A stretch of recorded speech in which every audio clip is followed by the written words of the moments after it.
On the 7th of August 2016, 4 heavily armed Taliban suicide soldiers abducted my colleague, Kevin King, and I as we were returning home from our nighttime classes at the American University of Afghanistan in Kabul, and life as I had known it ceased to exist.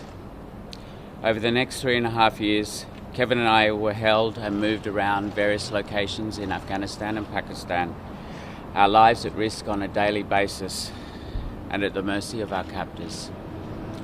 Then, after almost 1,200 days, our ordeal ended as abruptly as it had begun, and a Black Hawk helicopter lifted me from the parched soils of Afghanistan. Firstly, I would like to take this opportunity to thank all those who worked on the long and complex process that led to our final release. Those involved came from many nations: Afghanistan, America, Australia, Pakistan, Qatar, and they worked diligently to secure our release. There are so many people I need to thank. The Australian and Americans who worked in unison, supported by their teams of experts. I would like to thank Prime Minister Scott Morrison, the President of the United States, Donald Trump,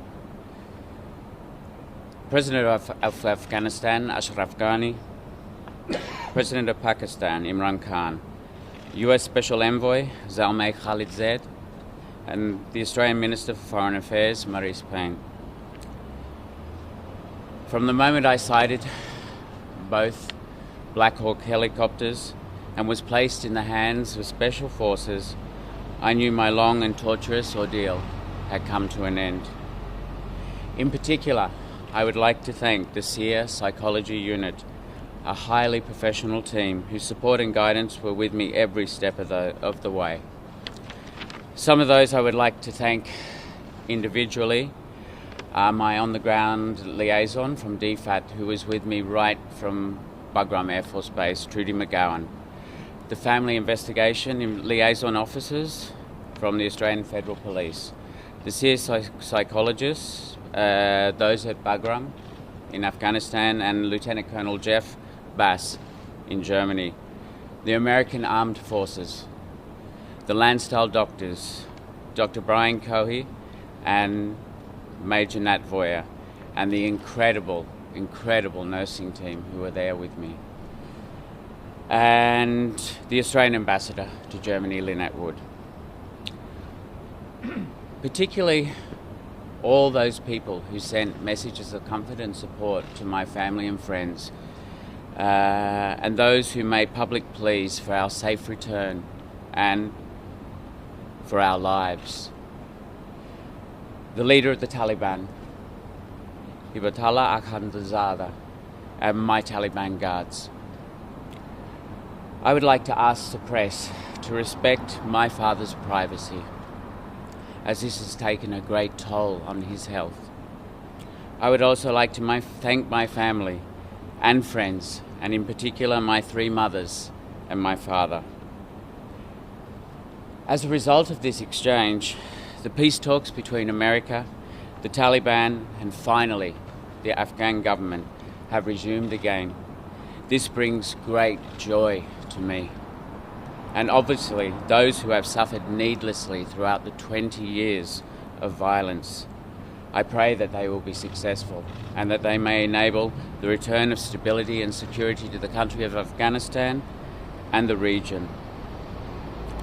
The time that I spent as a hostage with the Taliban has had a profound and unimaginable effect on me.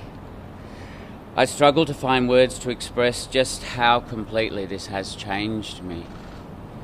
At times I felt as if my death was imminent and that I would never return to see those that I loved again. But by the will of God, I am here. I am alive and I am safe and I am free. There is nothing else in the world that I need. Thank you. Timothy, that sense of hopelessness you must have felt, where there was no light at the end of the tunnel for so long. From what you just told us, it suddenly came. Can you tell us what that despair was like? I mean, did you allow yourself to hope? I mean, how did you feel? I didn't allow myself to hope. I had hope all the time. I never ever gave up hope, and I think in that sort of situation, that if you give up hope, there is very little left for you. So yeah, I had hope the whole time. I knew that I would leave that place eventually. Just took a little longer than I expected. Those moments, you were political fodder, I guess. So I guess I'm presuming from the Taliban, it's not personally directed towards you, but you represent something politically important to them. Do you mind me asking how you were treated? Were you treated well in that circumstance? The very nature of your incarceration obviously was cruel, but within that context, how were you treated? Well, it really depended on who were the guards and who were the commander. For the majority of time, I was treated as well as could be expected under the conditions I was under. We were kept in very remote locations. We had no access to proper medical treatment. At times, food was not a lot of variety on the menu. And I think also because we're in such tiny cells, there were no windows. There were, at times we spent long periods in the dark. That was quite difficult. But again, depending on the guards and the commanders, that dictated how we were treated. You said you feared for your life literally every day. But yes. Was there one day you thought this is it? On the 9th of April 2019, we were woken in the morning at around 2 a.m. and we were taken down into the tunnels. And we were told by our guards that it was Daesh. And I've since learned that I believe now that it was the Navy SEALs coming in to get us. And the moment that we got into the tunnels, we were just 1 or 2 meters underground. There was a huge bang at the front door. And that was whomever coming in, who we thought was Daesh at the time. And then our guards went up and there was a lot of machine gun fire. And they pushed me over the top into the tunnels and I fell down backwards and rolled and knocked myself out unconscious. So at that point I was fairly fearful, but I think the fear often comes later than at the time because this wonderful thing of shock that our body has. What was that, Tim? Do you know what it was? Was it the SEALs trying to get... I believe it was the Navy SEALs who were right outside our door. So I believe, and I hope that this is correct, that they came in 6 times to try and get us, and that a number of times they missed us only by hours. Did that antagonise or, make your Taliban captors furious, or how did... No, they never respond. They told us that it was Daesh, and so I suppose they couldn't respond to that. And there is no greater enemy to Daesh than the Taliban. I mean, they would often speak about their great disrespect for them. And one of the greatest pieces of news that I had when I came out, that al-Baghdadi and his cult had been, attacked and he had been killed. So I was very happy to hear that. Can you talk about the moment that you touched down in Australia, the feeling that you had when you touched down? I mean, were you at times thinking that it's not going to happen, seeing your family? Talk us through that. Yeah, as I said, I never thought that it wasn't going to happen, but it did take a little bit of time. But when I finally touched down in Australia, I think I was too exhausted for any feelings. And, we had been flying from Frankfurt and then we stopped in Dubai for a short time and then on again to the flight. And I didn't have much sleep along the way. So by the time I arrived, I just wanted to see them and tell them how much I love them. And then I needed to sleep. And that moment when these 2 lovely ladies flanking you saw you saw them after all of that time and all the emotion invested in it. Can you describe that to us? Yeah, well, it was very emotional, and it was also, being in a room with so many people that I loved. It was a little overwhelming. So, of course, what do you say? I have to thank them. I have to put my arms around them. I have to tell them how much I love them and how much I miss them. So that was... What's your feeling towards your captors, the Taliban? Do you hate them? What do you feel about the people that locked you up for so long? I only interacted on a personal basis with the guards and sometimes some of the commanders. So, I mean, I know a lot of people don't admit this, but for me they were soldiers, and soldiers obey the commands of their commanders. They don't get a choice. So they were there because they were ordered to come and look after me. I don't hate them at all, and some of them I have great respect for and great love for almost. Some of them were so compassionate and such lovely, lovely people, and it really led me to think about, you know, how did they end up like this? You know, what has happened? And it, you know, it's quite obvious that when you persecute and isolate a people, no matter what they have done, it never builds to trust. And the only way that this situation is going to be resolved if there is a trusting relationship formed and negotiations go forward, and finally there can be some sort of ceasefire in Afghanistan. Did they give you hope? Yes. Yes. You said that this profoundly changed you. Obviously, it was 100 incarceration war, but can you tell us the difference between you before and you now? I feel a lot stronger now. I came back and I was saying to my family, you know, if I've gone through this, I can do anything. You know, it's given me a great sense of hope and a great sense of confidence. And there are so many things that I want to do in the future, so I'm hoping to be able to draw from my experiences to support me. What would you like to do? I've made plans, or I'm in the middle of making plans to return to study. So I'd like to spend maybe the next 2 years. But in the immediate future, I'm going to, when I finish doing all of this and the various administrative tasks of being able to register myself as a human again in the electronic world, I'm going to take a holiday. What about conversely, your feelings about the Taliban? What were your political inclinations towards America when you went to teach in Kabul? And what are they now after the efforts the Americans did to major secure your release? I went to teach in Kabul because I saw it as a wonderful opportunity. And also my grandmother, Florence Weeks, when I was growing up, she had a Persian carpet on the wall, and she used to tell me stories about this carpet. And it was always my dream to go to Afghanistan. And when I finally got there, I only spent 3 weeks there. It was quite short, so... But, you know, I would have worked for an Australian university, you know, Canadian, anything. You know, it was more education for me and having that opportunity to travel to the country.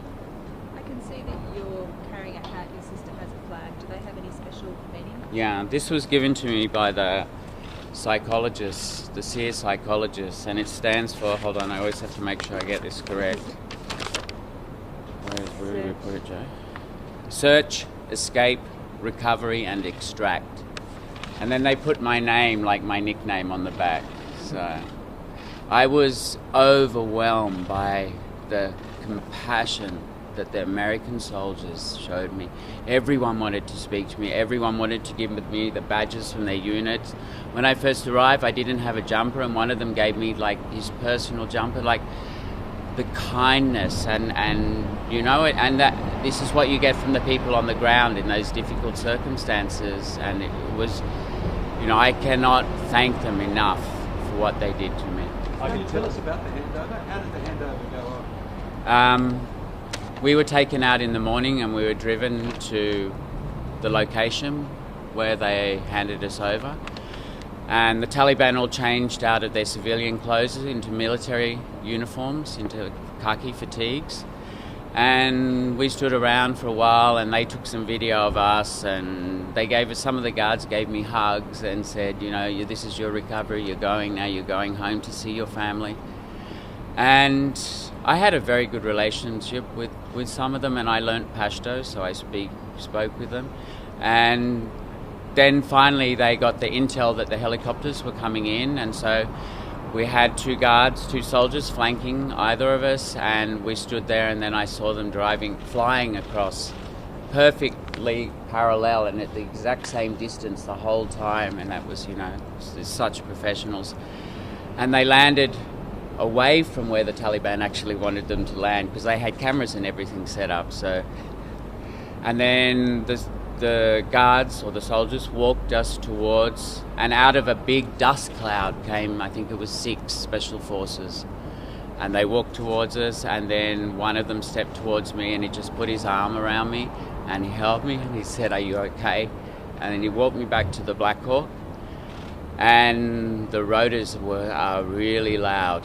And until then, I'd spent 3 years hiding underground every time I heard these helicopters. So it was difficult to walk under them, but I knew it was the only way out. So I just held on to him and I did it. Have you spoken to your American friends since you've been out? I called one in the early hours of this morning just to check about whether I was allowed to say their names or not. And I'm in contact with them, and all of them have given me their contact numbers for follow-up at any time, so which has been it was really wonderful of them as well. And your captor, the other person you're locked up with, Yes, I haven't spoken to Kevin yet. He's still undergoing treatment, so I'm going to respect his privacy. As you know, he was 60, he was taken 2 weeks before his 60th birthday, and he was, the effects on him have been a little, he needs to spend a little longer in the hospital than I did. I mean to be respectful actually, but did you see a movie in this? I'm serious. I've already been offered a few things, but I think it will be a long time before I get round to that. Brad Pitt playing you, maybe? Yeah. Well, perhaps. I know that moment when you saw your brother. I mean, what was that like? So much love, so much excitement. I was in this weird world of not quite knowing.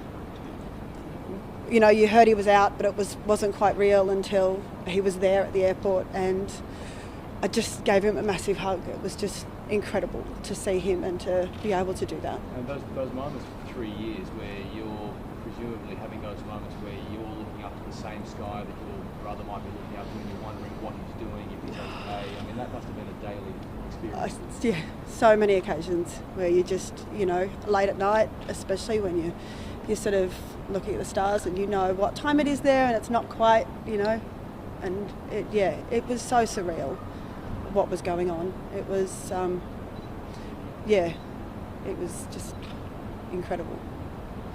It's going to be a good Christmas. It is going to be a very good Christmas. Take us through that moment when you saw your brother. Oh, it was just joy to actually give him a big cuddle for it and have him home, basically. It's been so long of actually watching the news, watching what's been going on in Afghanistan. There's no way you could actually understand what he went through. It's totally unimaginable. Have you been careful about what you're asking him as well? Have you been worried about what might be a step too far, or curious what he's been through? I mean, have you even had to tread on eggshells about that experience? No? No, it's up to him to tell us what he wants, and he's been quite forthright with coming out with information. Happy? Timothée said that we never gave up hope, but We never gave up hope. Never. Tim will survive anything as far as we're concerned. So.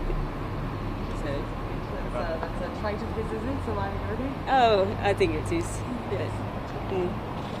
Thanks, guys. Really appreciate your time. Thank you so much.